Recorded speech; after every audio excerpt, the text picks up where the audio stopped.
tragic, they're shocking, but unfortunately, they're not surprising. We released information even before Russia's invasion, showing that Russia would engage in acts of brutality against civilians, including targeted killings of dissidents and others they deemed a threat to their occupation. And as the horrific images that have emerged from Bucha have shown, that's exactly what they have done. We had already concluded that Russia committed war crimes in Ukraine, and the information from Bucha appears to show further evidence of war crimes. And as the president said, we will work with the world to ensure there is full accountability for these crimes. We are also working intensively with our European allies on further sanctions to raise the pressure and raise the cost on Putin and on Russia. Today, I'd like to take a step back and talk about where we are and where we think we're going. Russia launched its invasion of Ukraine more than a month ago. When Russia started this war, its initial aims were to seize the capital of Kyiv, replace the Zelensky government, and take control of much, if not all, of Ukraine. Russia believed that it could accomplish these objectives swiftly and efficiently. But Russia did not account for the strength of the Ukrainian military and the Ukrainian people, or the amount or effectiveness of military assistance provided by the United States and its allies and partners. The Ukrainian people, backed resolutely by the United States and other nations, have held firm. Kyiv and other cities still stand. The Ukrainian military has performed exceptionally well, and many Ukrainian civilians have joined local militias in addition to using nonviolent means to resist. Vladimir Putin also believed that the West would not hold together in support of Ukraine. Russia was surprised that President Biden and the United States were so effective in rallying the world to prepare for and respond to the invasion. And after President Biden reinforced and reinvigorated Western unity at a series of summits in Brussels just 11 days ago, the Russians have now realized that the West will not break. At this juncture, we believe that Russia is revising its war aims. Russia is repositioning its forces to concentrate its offensive operations in eastern and parts of southern Ukraine, rather than target most of the territory. All indications are that Russia will seek to surround and overwhelm Ukrainian forces in eastern Ukraine. We anticipate that Russian commanders are now executing their redeployment from northern Ukraine to the region around the Donbass in eastern Ukraine. Russian forces are already well on their way of retreating from Kyiv to Belarus, as Russia likely prepares to deploy dozens of additional battalion tactical groups, constituting tens of thousands of soldiers, to the front line in Ukraine's east. We assess Russia will focus on defeating Ukrainian forces in the broader Luhansk and Donetsk provinces, which encompasses significantly more territory than Russian proxies already controlled before the new invasion began in late February. Russia could then use any tactical successes it achieves to propagate a narrative of progress and mask or try to discount or downplay prior military failures.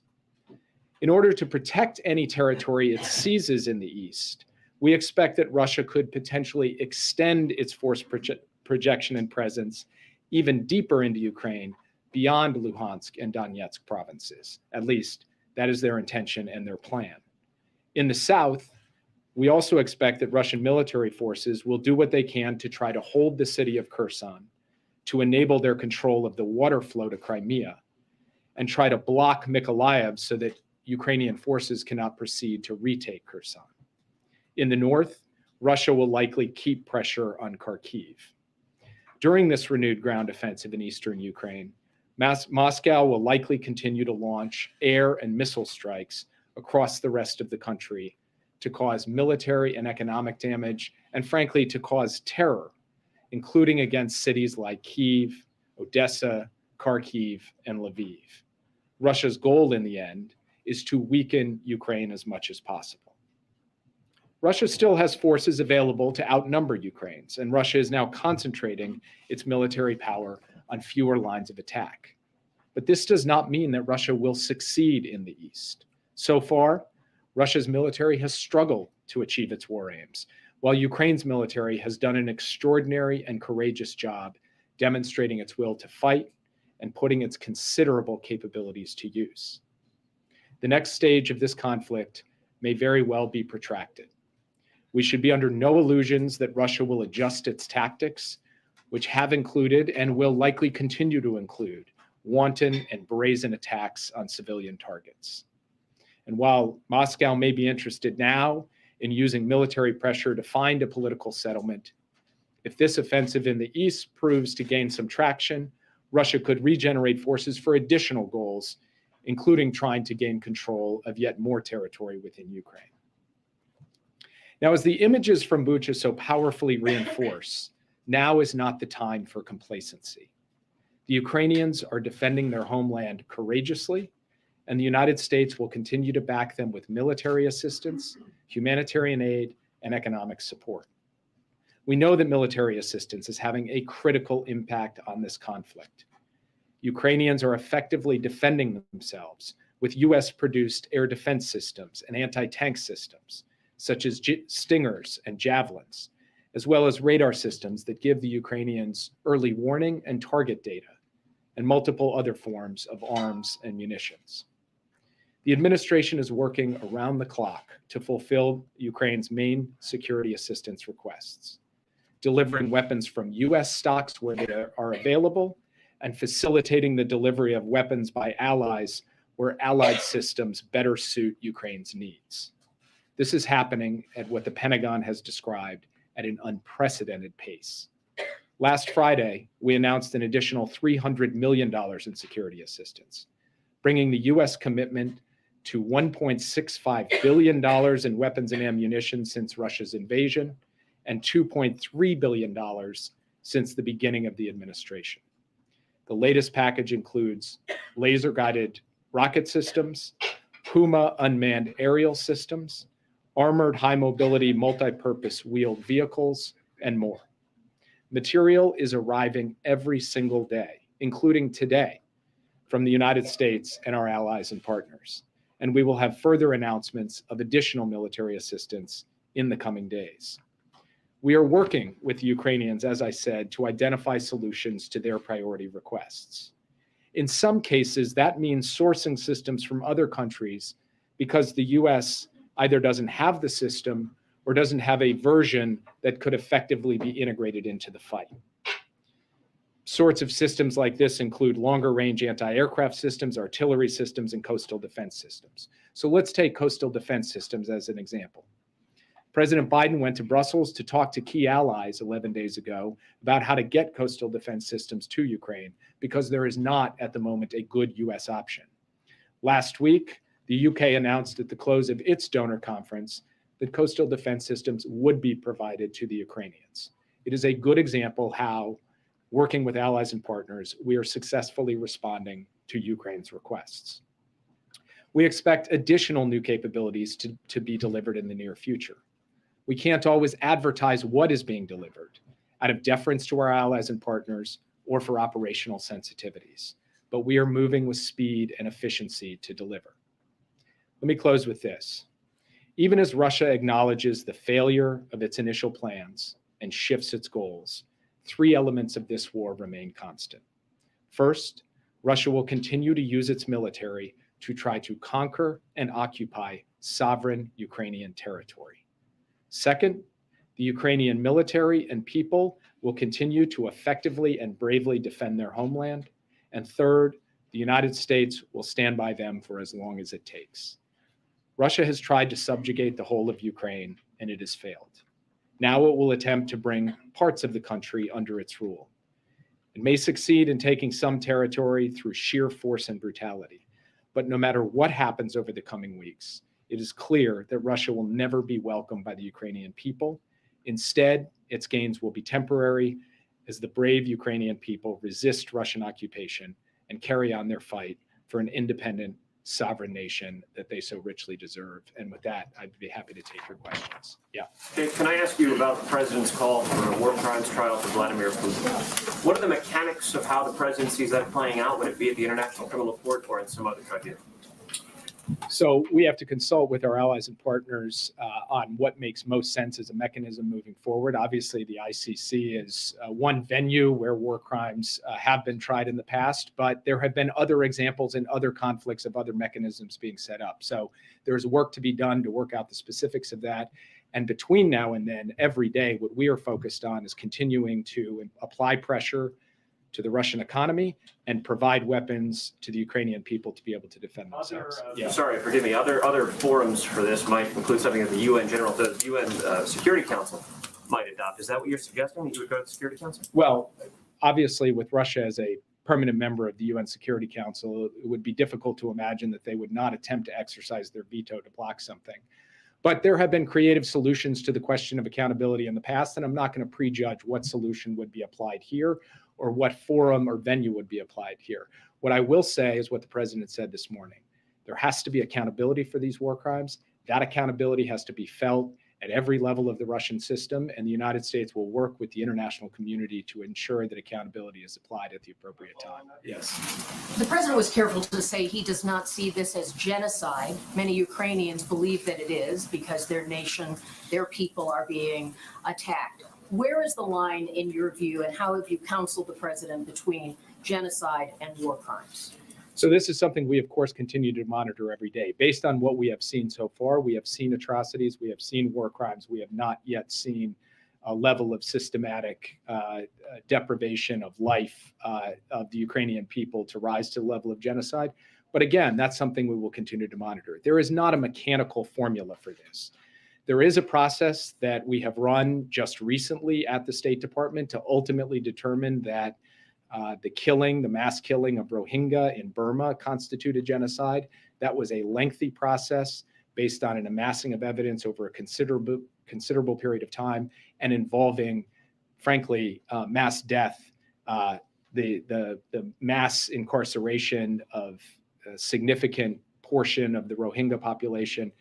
And we will look to a series of indicators along those lines to ultimately make a determination in Ukraine. But as the president said today, we have not arrived at that conclusion yet. Yes. Thanks. I just have three quick questions. When you say the next stage will be protracted, do you mean years? I mean, Russia has been in Crimea and Donbass since 2014. What's protracted? So we can't predict, but I would just say that so far this conflict has lasted a little more than 5 weeks. And yet, in that time, we've seen an enormous amount of killing and death, and also an enormous amount of bravery and success on the part of the Ukrainian forces. What I'm saying when I say protracted is that it may not be just a matter of a few more weeks before all is said and done. That first, quote unquote, phase of the conflict, if the Russians have put it, was measured in weeks. This next phase could be measured in months or longer. In the beginning, the consensus seemed to be Russia was unstoppable. We just had to make the price as high as possible for them. Then new thinking is maybe Ukraine can actually win. Do you agree with that? And what would winning look like? So we believe that our job is to support the Ukrainians. They will set the military objectives. They will set the objectives at the bargaining table. And I'm quite certain they are going to set those objectives at success. And we are going to give them every tool we can to help them achieve that success. But we are not going to define the outcome of this for the Ukrainians. That is up for them to define and us to support them in. That's what we're going to do. And we do have confidence in the bravery, skill, and capacity of the Ukrainian armed forces and the resilience of the Ukrainian people. One quick thing on chemical weapons. The president and other allies have promised consequences without saying what they would be.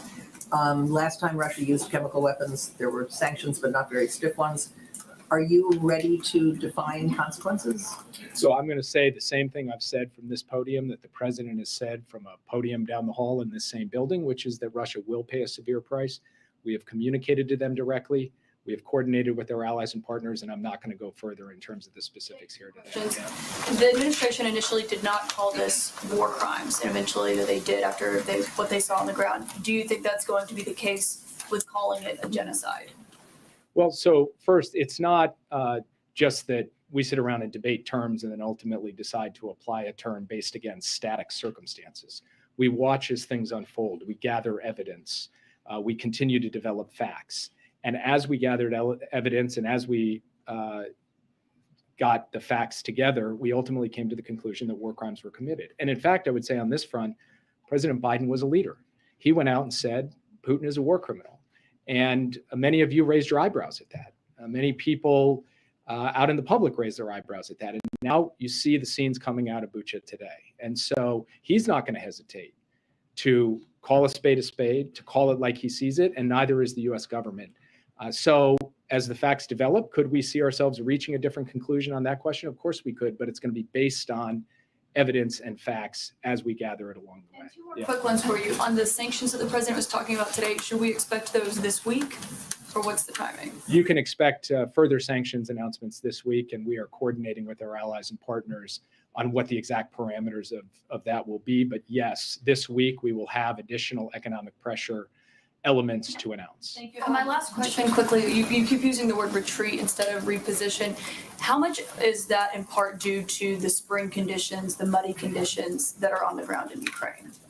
The reason I use the phrase retreat is just kind of quite simple common sense. It's not some fancy technical military term. It's a term that all of us understand, which is if you run pell-mell for an objective and you get stopped and then you start to get beaten back and then you withdraw, you pull out, that's what I would call a retreat. That's what happened to the Russians in Kyiv. They attacked Kyiv, they failed, they started to get beaten backwards by the Ukrainian military, and they ultimately retreated back across the border into Belarus. Now, with those forces, as I said in my opening comments, they are not intending to stand pat. They are going to reposition those forces to go after a different objective, a scaled down objective, but nonetheless a dangerous and disturbing objective, which is to conquer and occupy territory in eastern Ukraine.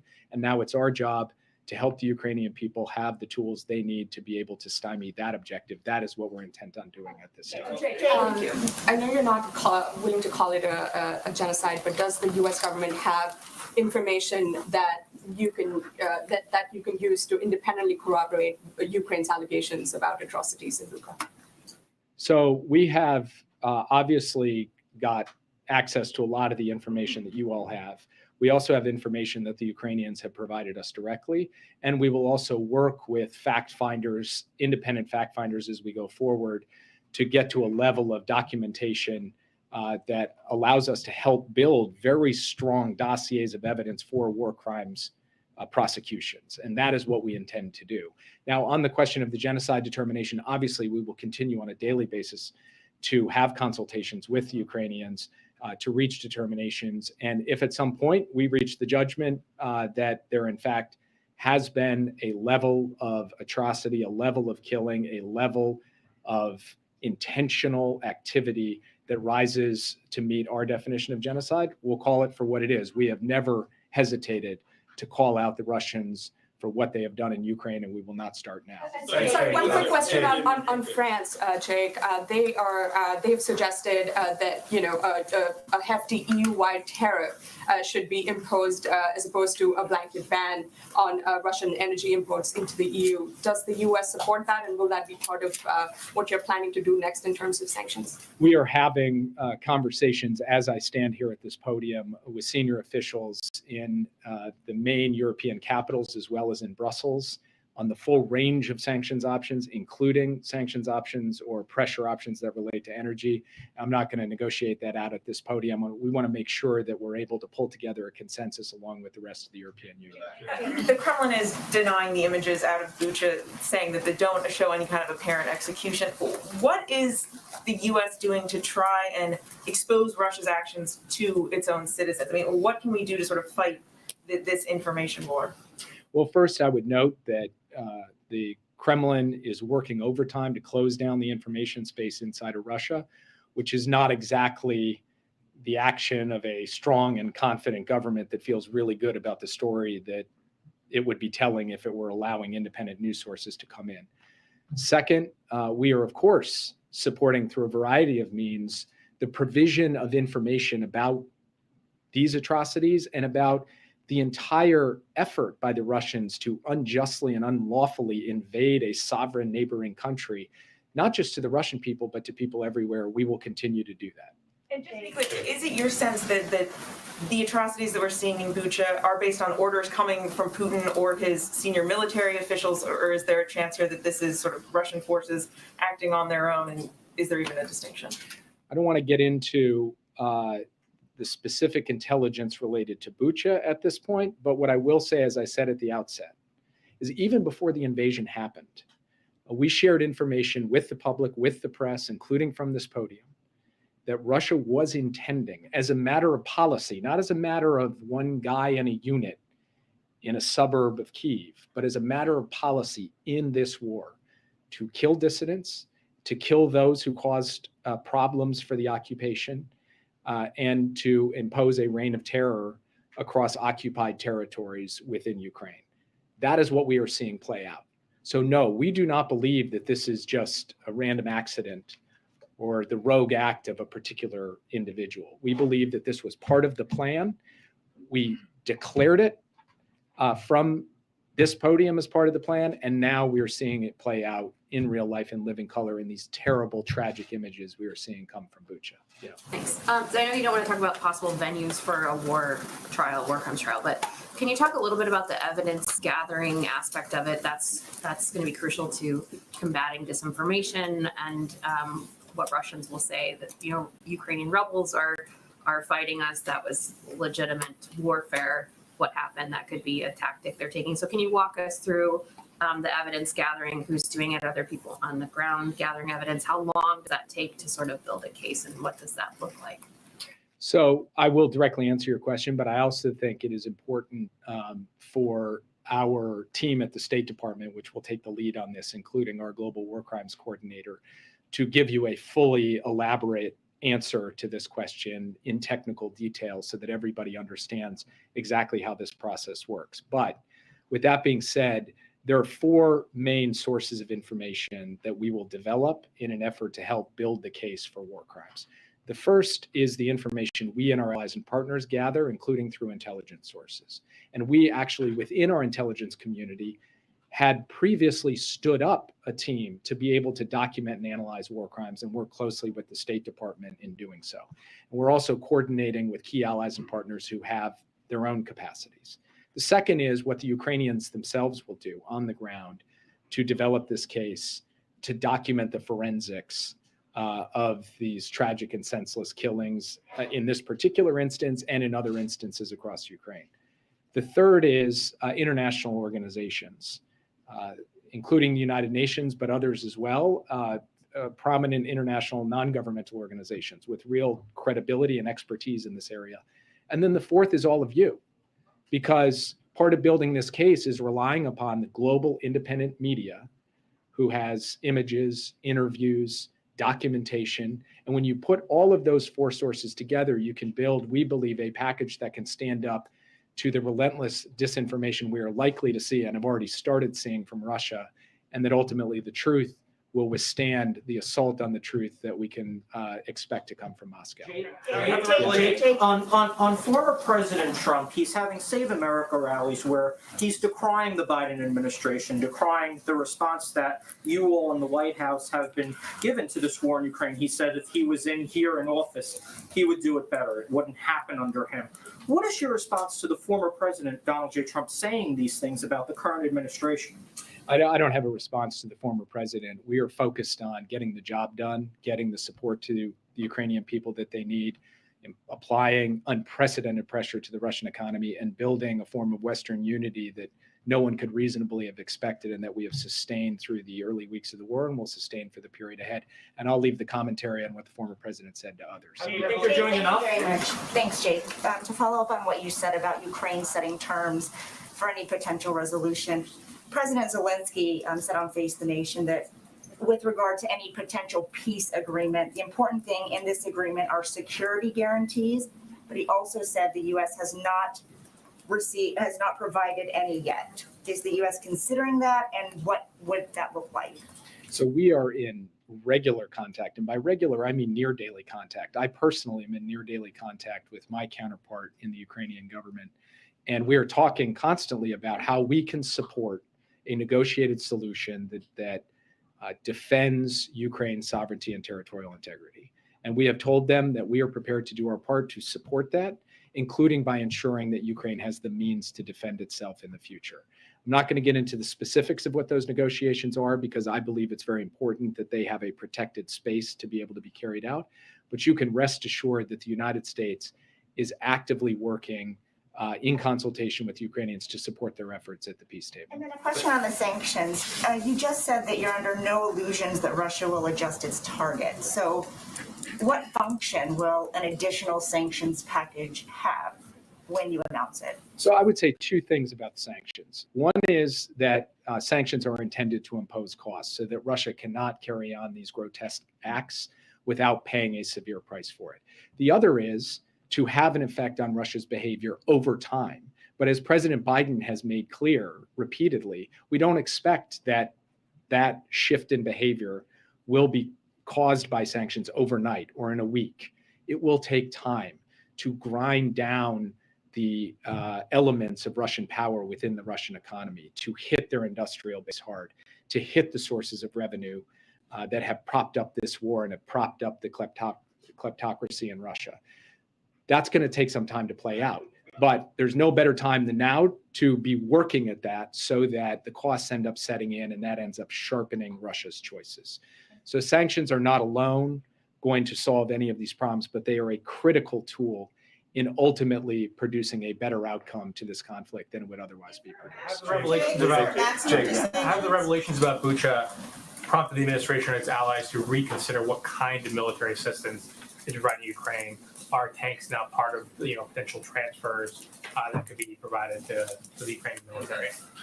So I'm not going to get into certain specific systems because, as I said at the outset, there are operational sensitivities and the sensitivities of our allies and partners for why we wouldn't speak about a particular capability like tanks. But I will say this, even before Bucha, the United States was working with Ukrainians on every item on its priority list and how we could go ahead and ensure that that could be provided to them. The only capability that we have discussed with them where there has been a difference in perspective that has been played out in living color in this podium many times over has been the question of direct facilitation from a U.S. airbase in Germany into contested airspace over Ukraine of MiG-29s.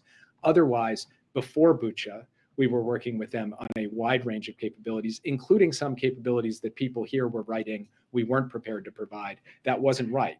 Now, it's hard for me to correct the record in every case because for very good reasons, some of these systems we cannot advertise. We cannot talk to you all about. But what I want to make clear is the extent and depth of effort to acquire and transfer a variety of advanced weapons capabilities is extraordinary. It is unprecedented, and it has been ongoing from well before the terrible images came out. The International Criminal Court is one of the reasons why the U.S. is considering alternate venues because the U.S. is not a signatory. And does that undercut the U.S. push to hold Putin accountable with a war crimes trial of some kind when the U.S. is not a signatory to the International Criminal Court? The U.S. has in the past been able to collaborate with the International Criminal Court in other contexts, but despite not being a signatory. But there's a variety of reasons one might consider alternative venues as well beyond the specific relationship between the U.S. and the ICC. Most importantly, this is not a decision the United States is going to make by itself. We're not going to make the call out of Washington for the appropriate venue for accountability. That is going to be done in consultation with allies and with partners around the world. And I don't want to prejudge those conversations. They're ongoing. And what I can communicate is the very real, sustained and committed proposition that the United States has that we are going to ensure that there is accountability. Yes, I'll just take one minute. The U.S. had rejected Poland's plan for a peacekeeping force to protect civilians. Is that something that's being reconsidered given what we've seen of these atrocities? And is there any talk among the allies to do some sort of force to help protect the civilian population? So I don't quite accept the premise of the question. There have been various peacekeeping proposals floated. None of them have ever been given full shape or been kind of formally put forward and suggested should actually be implemented. And so we continue to consult with our allies and partners, including Poland, on what makes sense going forward. We have not yet seen a proposal that actually has been fleshed out that could be operationalized. The one thing that the United States has made clear throughout this is that it is not our intention to send U.S. soldiers to fight Russian soldiers in Ukraine. But in terms of the supply of capabilities, in terms of other steps to support the Ukrainians and to do our best to protect civilians in Ukraine, we continue to look at every possible option, including in consultation with our partners on that. And I'll leave it there. Thank you, guys. Thank you, Jake, so much for joining us. Thank you. Come again, please. He will, I'm sure. He's probably our most frequent guest. I don't know if you get, I probably owe him something for that. Okay, a couple of items for all of you at the top. Today, Vice President Harris and administration officials announced the Biden-Harris Action Plan for building better school infrastructure. By leveraging funds from the Bipartisan Infrastructure Law and the American Rescue Plan, this action plan will activate the entire federal government to support students' health and learning, from upgraded HVAC systems to electric school buses, from on-site solar energy installations to safe routes to school. Also wanted to note, in light of the president's event on trucking, a couple of details or facts for all of you. 2021 was the best year for trucking growth, jobs growth since 1994. And December 2021 through February of 2022 was the best 3-month stretch for long distance truck hiring since the 1990s. Thanks to the efforts of the Department of Transportation, we doubled the issuance of commercial driver's license issuances in January and February 2022 compared to the prior January and February of 2021. And over 100 employers, including Domino's, Frito-Lay, and UPS, launched registered apprenticeship programs in the past 90 days. This could result in more than 10,000 additional apprenticeships nationwide, which of course get more people, more truckers trained, more trucks on the road, more goods moving around and onto shelves across the country. Also wanted to note, I think you all saw this, but just to confirm for all of you, tomorrow the president and vice president will be joined by former President Obama to highlight how the Affordable Care Act continues to lower healthcare costs for American families. This will be the first time former President Obama returns to the White House since leaving office. Since we've taken office, since President Biden has entered office, we've taken big steps to reduce healthcare costs and expand access to healthcare for the American people. And how President Biden and former President Obama both see the Affordable Care Act is an example, a shining example of how government can work for the American people. Not only did it ensure that millions of people had access to affordable health care, but it has been an opportunity to build on that and make changes and make improvements over the course of time, which of course is what they will talk about tomorrow. But even since the president took office, through the American Rescue Plan, we lowered premiums for 9 million Americans, the biggest expansion of affordable health care since the ACA. We've made affordable health coverage more accessible during the pandemic through the opening of the special enrollment period, which enabled nearly 3 million Americans to have access to newly sign up for coverage under the ACA. And President Biden has overseen the most successful open enrollment period in history last year, with a historic 14.5 million Americans signing up for ACA coverage, and another million people signing up for the basic healthcare program. So tomorrow they'll announce more steps. I'll also note, as they did every week when former President Obama was president and President Biden was vice president, that's a mouthful, they will have lunch tomorrow as well, as they used to do on a weekly basis. I would note they continue to talk regularly. They are real friends, not just Washington friends. And so I'm sure they will talk about events in the world as well as their families and personal lives. So I'll try to get around the room as best as I can, but Chris, why don't you kick us off? So one question on Title 42, some Republican attorneys general are suing the administration over the plan to lift it. What is the administration's response? And is the administration concerned that this would end up blocking the push to lift the order? Well, on the lawsuit itself, I'd of course refer you to the Department of Justice. They would be overseeing any steps there. But broadly speaking, I think it's important to note for any critics and any lawsuits that Title 42 is a public health directive. It's not an migration enforcement measure. And the decision on when to lift Title 42 was made by the CDC.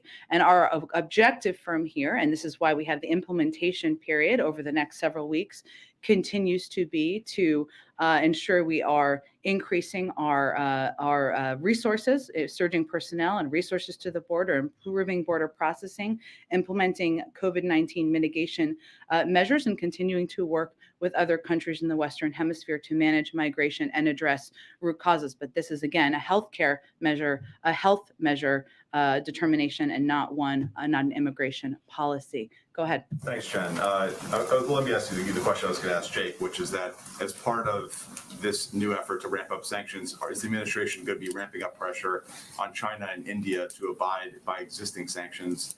And what does that look like? I know Dilip Singh was just in India. You can intensify some criticism of them and others who haven't done so.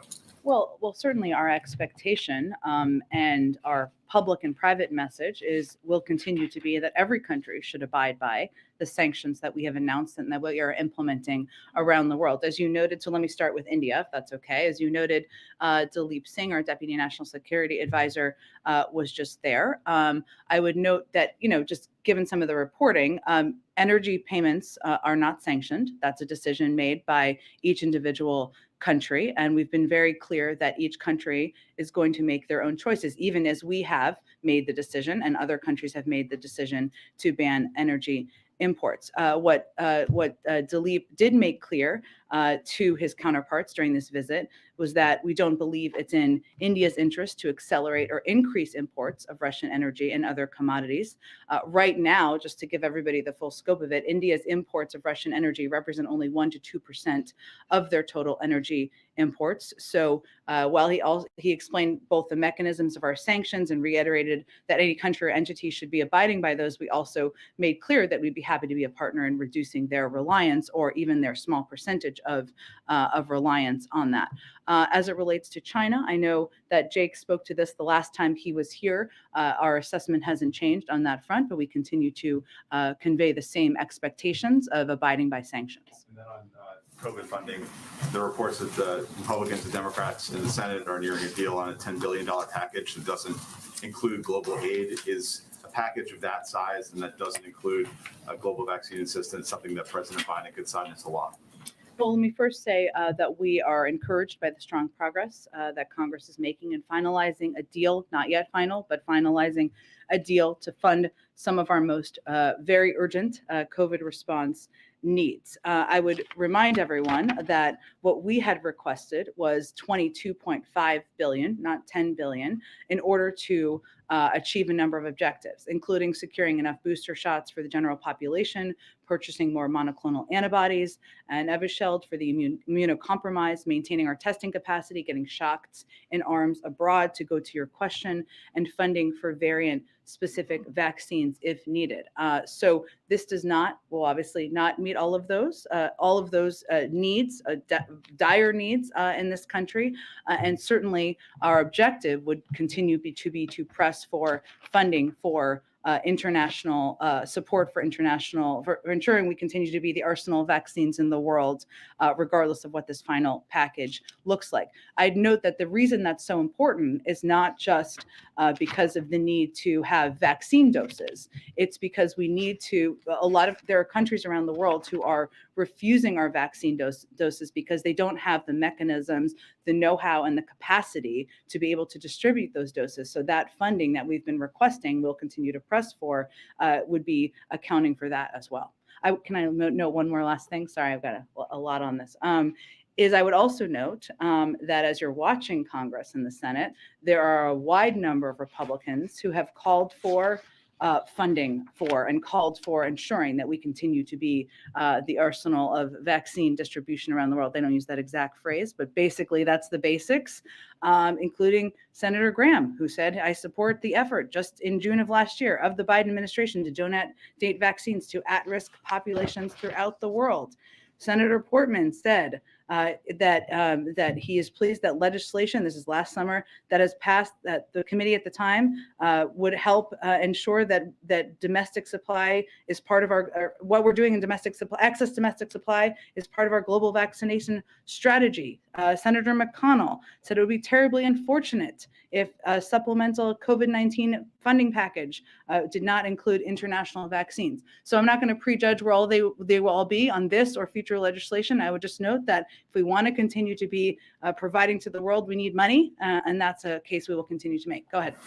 Ukraine's prosecutor general just suggested that there's more gruesome evidence of the aftermath of Russia's occupation around Kyiv, saying that the worst situation may in fact be in Borodanka. I apologize if I don't pronounce that correctly, but Do you have a sense of how widespread this may be in the Kyiv region? I mean, I know Jake just said that you're going to continue to see these kinds of brazen attacks, but what more can you tell us about some of these other areas that we may be hearing about? I don't have a new or additional assessment. This is something we will continue to gather information on. And Jake obviously outlined the number of ways we will do that, both by intel gathering, working with our partners and allies around the world.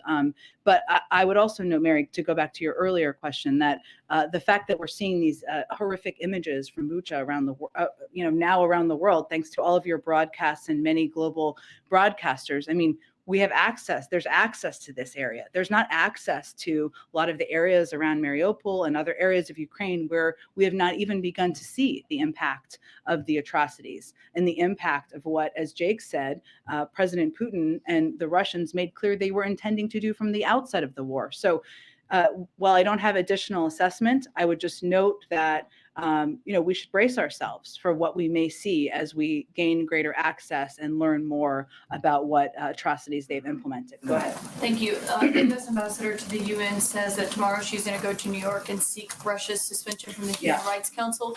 Is that the direction of the president? Yes, the president does not believe. He believes it's ludicrous for Russia to be a member of the Human Rights Council. And certainly the ambassador spoke to this today and while she was on her overseas trip, and she will continue to make the case in her role when she returns to New York. Why not seek to permanently expel them from the Human Rights Council? I would point you to our UN ambassador on what specific steps, but obviously removing them would be the next appropriate step in the process. Go ahead. Thank you, Jen. So President Biden is talking about putting Putin on a wartime trial. Does he expect Putin to turn himself in to stand trial, or does he think somebody's going to have to go into Russia and arrest him?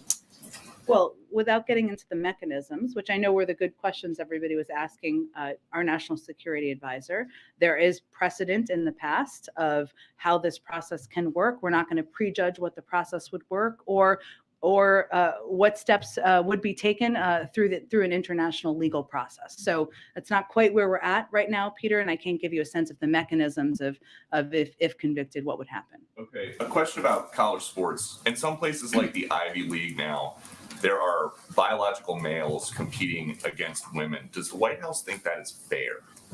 Well, I would note that we're not the governing body for the NCAA or any other system out there that I believe you're probably referring to the case over in swimming in the NCAA. We understand how important sports are to student athletes across the country, but the NCAA obviously puts these policies in place.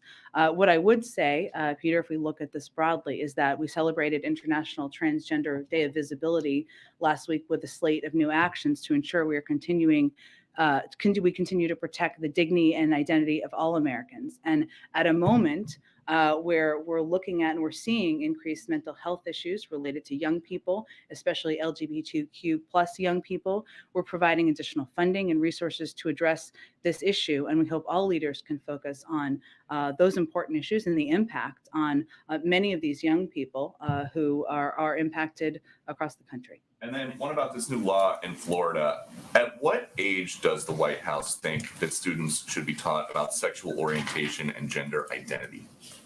Well, I would say, first of all, Peter, we have spoken to the Don't Say Gay bill in the past, I believe is what you're referring to, and made clear that as we look at this law, what we think it's a reflection of is politicians in Florida propagating misinformed, hateful policies that do absolutely nothing to address the real issues. The Department of Education is well positioned and ready to evaluate what to do next, and its implementation, whether its implementation violates federal civil rights law, but I would note that parents across the country are looking to, national, state, and district leaders to support our nation's students, to ensure that kids are treated equally in schools, and that is certainly not. This is not a reflection of that. And so, just the last one. So, if you guys oppose this law that bans classroom instruction about sexual orientation and gender identity in K through 3. Does White House support that kind of classroom instruction before kindergarten? Do you have examples of schools in Florida that are teaching kindergartners about sex education? asking for the president's Well, I think opinion that's a, about re- this I law. think that's a relevant question because I think this is a politically charged, harsh law that is putting parents and LGBTQ plus kids in a very difficult, a heartbreaking circumstance. And so I actually think that's a pretty relevant question. Go ahead. On the Ukraine atrocities, Jake referenced some of the images that all our news organizations have been gathering. Is the administration able to gather other and document other cases that you have assembled that we may not be aware of in terms of this collection of data on war crimes, rapes, murders, things Yeah. like that we have not yet seen? Is there more data? On the that- ground, you mean? So I'm sure you've seen, Kelly, that the EU announced their intention to send a team there, which obviously hasn't happened yet, but that was an announcement made earlier today. Certainly through intel gathering, we likely do have access to different types of information. We've declassified a range of information over the course of time, which I would expect we continue to do. We will continue to do. Right now, I can't give you an assessment of what we may know that you don't know, but I would just say and reiterate what Jake said, which is we're going to use every tool at our disposal we can. Some of that is through intel channels. Some of that is, of course, working with our counterparts around the world to gather as much data and information as we can. It is difficult to go back to an earlier question, given that we need access, or even our European friends and partners need access to gather, but it is vital, it is important, and we are going to do everything we can to support those efforts from here. And if the Russians are able to take some territory in the east and have greater stability of their control there, would it ever be the U.S. position that that could be a stable outcome?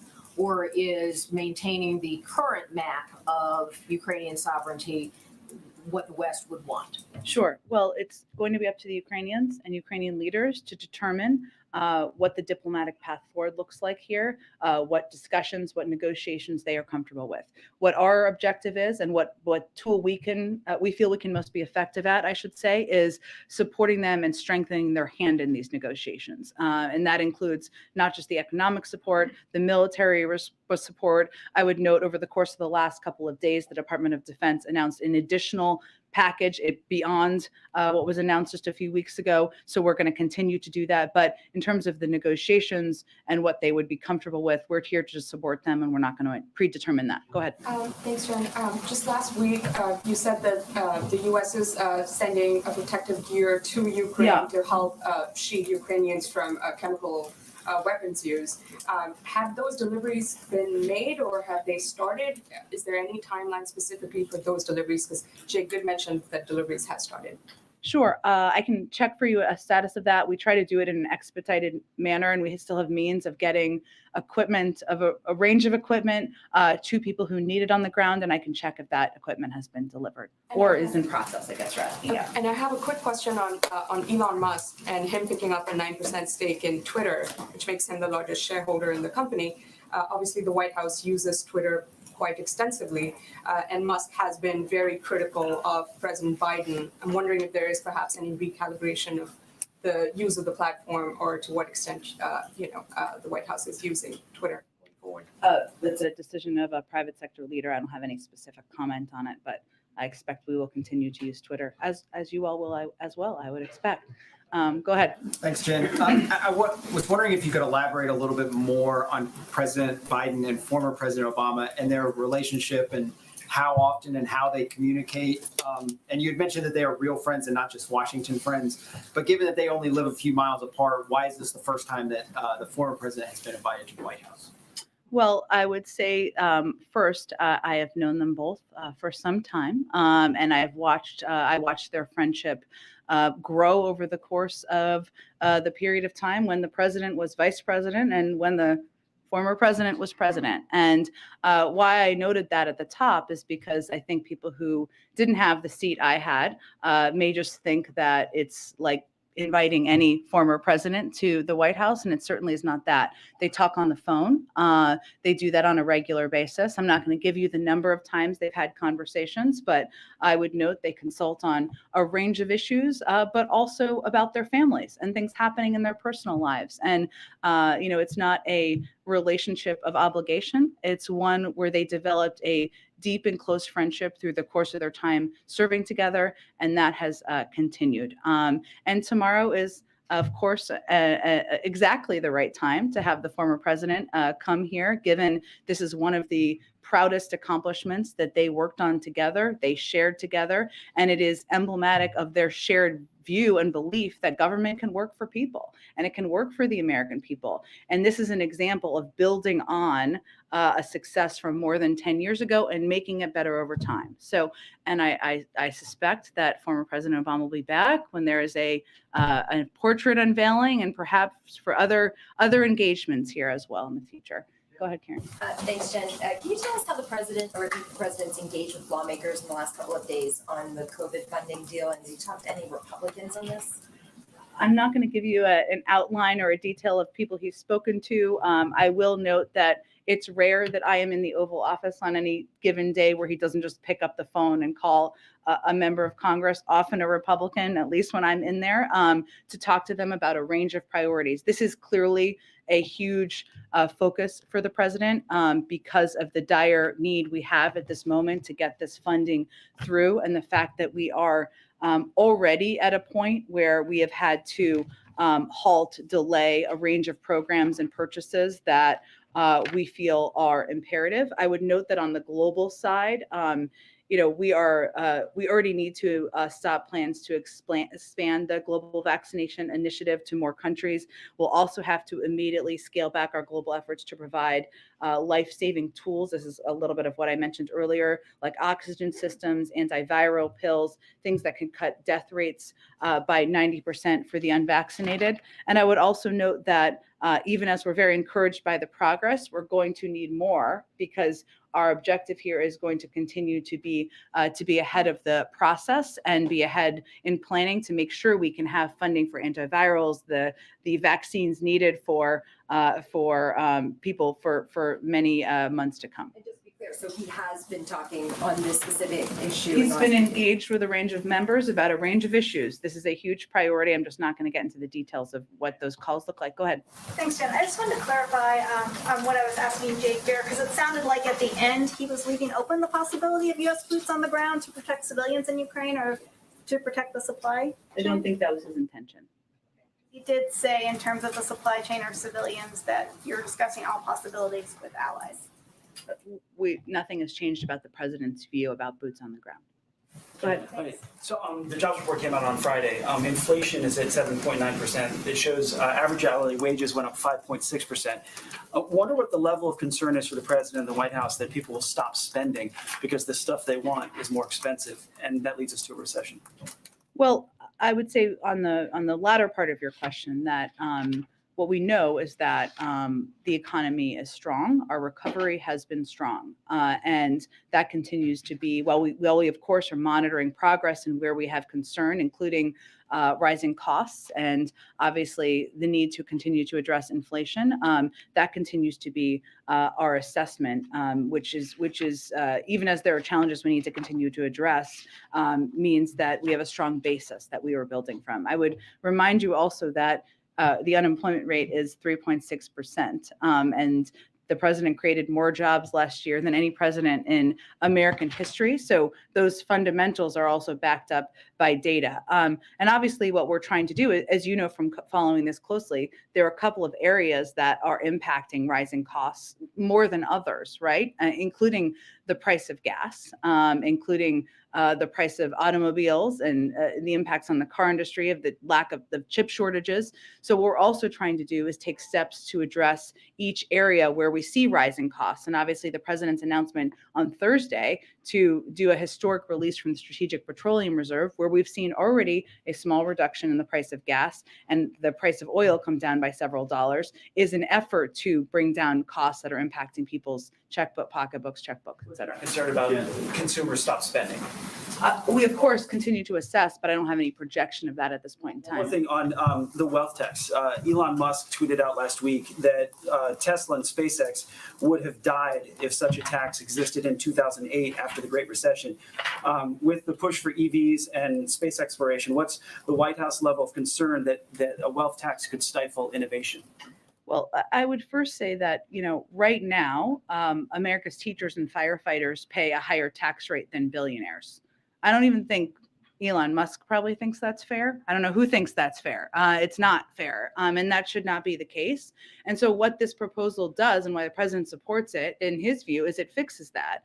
And this would close an unfair tax loophole and promote economic growth by encouraging productivity, enhancing investments. And really what it does, to get into the nitty gritty of it, is, right now the super wealthy billionaires, I think everyone considers them super wealthy, are able to access the value of their assets even if they never sell them in order to finance lavish consumption. And right now, billionaires with unrealized gains borrow against their assets during their life at ultra low interest rates. And when they die, they get a step up in basis and no taxes paid on the appreciation of their asset. In other words, their income is never taxed. That's not fair. And I think what the president's trying to do, and what many senators and others support, is closing that. Why that should impact a lack of innovation, I think there should be more explanation on. This is trying to make the system more fair. Go ahead. Oh, sorry, we shall come back to you. Go ahead in the middle. Thank you, Jen. 18 U.S. senators have written President Biden urging him to designate Cameroon for TPS. Is that something he's willing to do?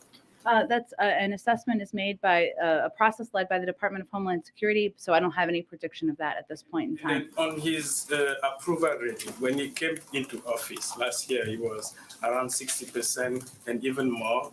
And now he's around 40% and sometimes less. Who does he blame now? Putin, Trump, or you? The communication. Oh, does he blame me? Oh, I don't know. I hope not. Look, I think that the president recognizes that the country is still grappling with a number of challenges that impact people in their everyday lives, whether that is a continuing fight with a pandemic that has been going on for several years, or the fact that costs are going up. Some of those are a result of the actions of President Putin, yes, as it relates to gas prices, but others are related to impacts of COVID-19 and impacts on the supply chain. So what our focus is, and his focus continues to be on solutions to address these challenges and keeping our heads down and trying to continue to deliver for the American people. Go ahead, Weijia. Thanks, Jen. Shifting to Russian billionaires, because today the DOJ announced the seizure of that huge $90 billion yacht. Is there any evidence that zoning in on Putin's close allies in this way, seizing their assets, is having an impact on his calculations? And if not, what is the end goal here to try to apply pressure to Putin himself? Well, I think it's not the only approach we're taking, right, Weijia? But it is one of the steps that we have our national security team determined from the beginning would hopefully be effective on putting necessary pressure on. That includes significant consequences we have implemented on the Russian economy, but it also includes going after people who are in the inner circle and are close, where their actions have warranted that, including Russian oligarchs. But it is not our expectation is not that one component is going to lead to a direct change. These are just a range of pressure points, and we're going to use all of them that we possibly can. So what is the hope that this particular action will take? Because we're seeing so many images of yachts around the world being seized, other assets being seized. Well, again, it's one of several actions we're taking. And I think if you look at the totality of it and the pool of the actions, the Russian economy has been on a downward spiral.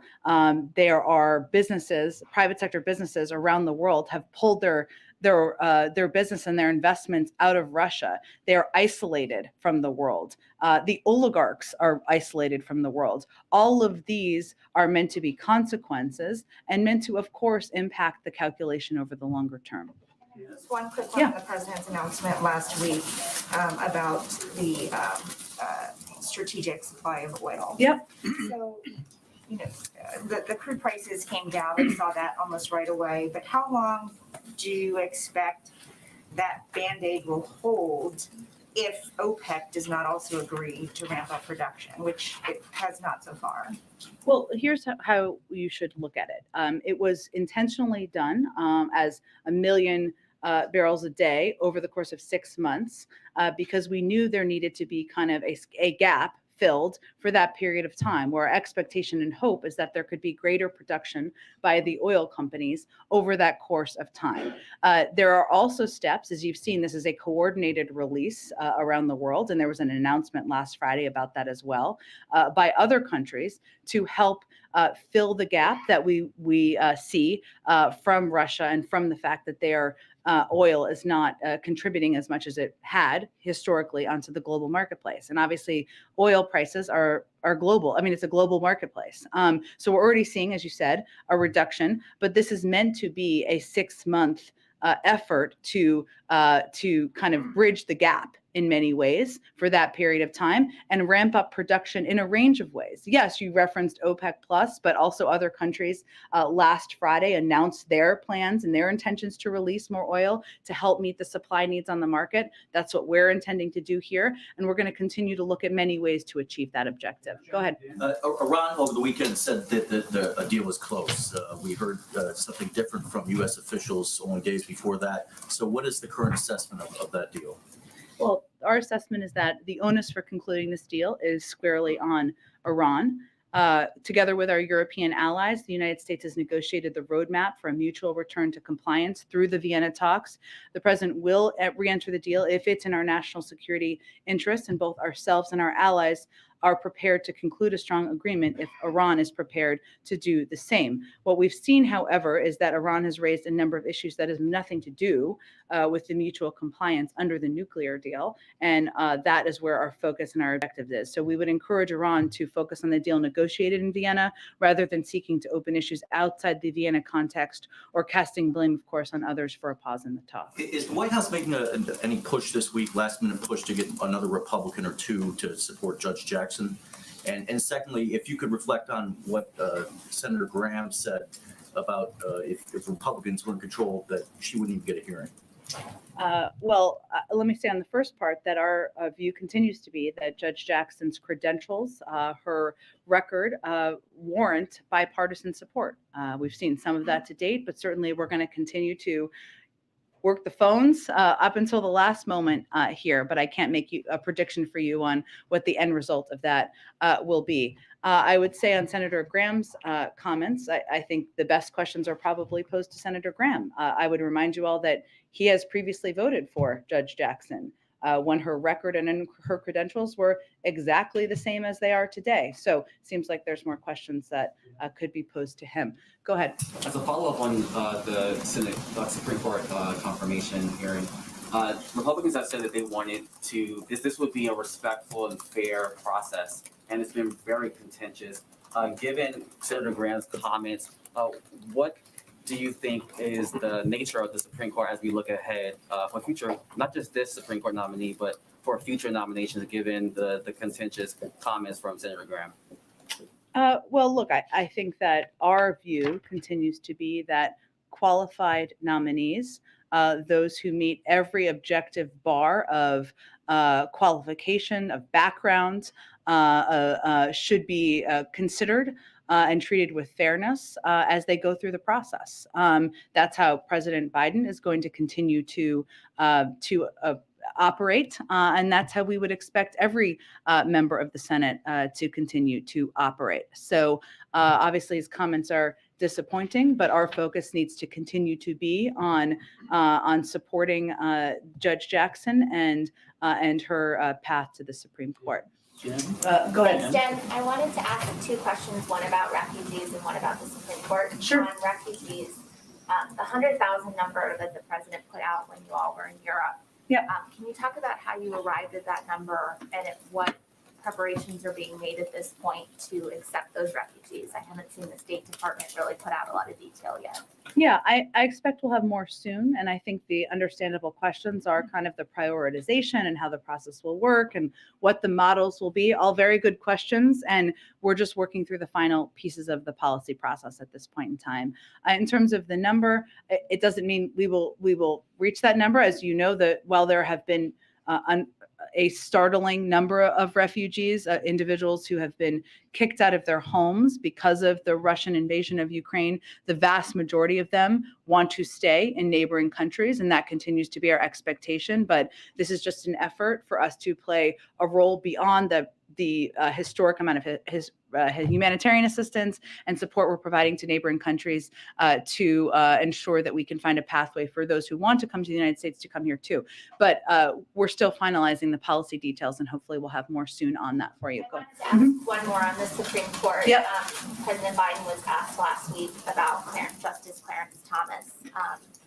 I believe he said something, or he said it was up to the Justice Department or the January 6th committee on whether Justice Clarence Thomas would recuse himself from any of those cases, those being the January 6th cases.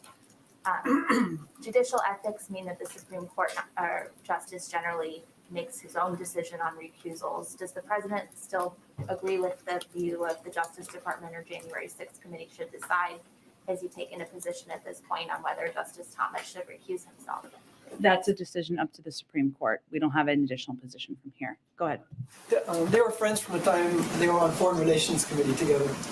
So in terms of Japan has the largest number of U.S. troops, is there some way that they could be involved as a country that also went through war with this current situation in Russia? And do you know if they've been included in some of these discussions going forward? I know that that they have been included in a part of the conversations, including during President Biden's recent trip to Europe, and that our partnership and friendship with Japan continues as we discuss how to help support Ukraine through the invasion, Russia's invasion. Go ahead. Okay, we have one or two more here. Go ahead. Amid the Ukraine crisis, we know United States and Russia are still working together on Afghanistan issues. Actually, last Thursday, March 31st, there's a meeting in China with the U.S., China, and Russia delegations over this issue. Can you describe the working relations between U.S. and Russia on this meeting, and what's China's role on it? Do you worry China might take advantage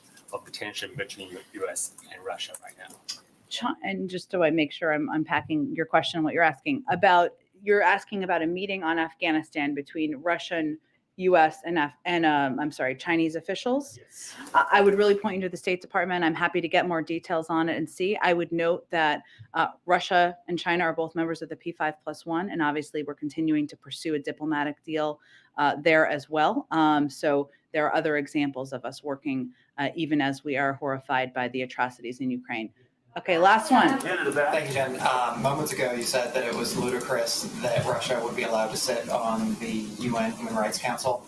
I'm wondering if the president wants to see China remain on that Human Rights Council as well, given that his administration has already made a determination that China's engaged in genocide against the Uyghur people. Well, our focus right now on the international stage on this question is on Russia, given the invasion of Ukraine and given what we're seeing, the photos from Bucha, others that we may see in the future. Obviously, we will continue to press publicly and privately where we have concerns about human rights violations, including as it relates to China. Thanks so much, everyone.